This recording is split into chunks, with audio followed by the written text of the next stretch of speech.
Hello, my name is Mark Mayfield, and this is another PFA update. Today we're going to take a look at the ongoing trade wars and what that means for the markets going forward. Tariffs are essentially a tax on imported goods that can make the cost of products more expensive for consumers. Inflation currently is a little bit higher than where the Fed typically would like to see inflation. And so there is some concern that with the tariffs being enforced, the cost of goods going up, the inflation rate could continue to go higher as well. The Trump administration appears to be kind of enforcing tariffs for a couple of reasons. One, it looks to be kind of a negotiating tool in a way to help maybe reduce illegal immigration, drug imports, those types of things.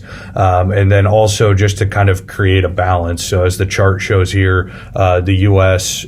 Trade balance by country, we run at a deficit across the board. So the U.S. is importing much more from other countries than what we are selling to them. With the trade wars ongoing, the S&P has fallen about 5% so far year to date.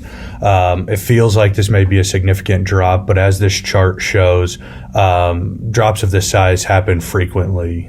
Back in 2024, it happened twice that year, 3 times in 2023, and then again many times during 2022, and that was kind of a rough year. So throughout the history of the market, we've seen intra-year pullbacks of this size while we've still been able to finish the year up. Like last year, 2024, we had a max drawdown of 8%, but we finished the year up 25%. So despite kind of all the concerns around the trade war, economic indicators remain positive. We have corporate earnings are growing, unemployment remains relatively low, wages are rising, productivity continues to improve.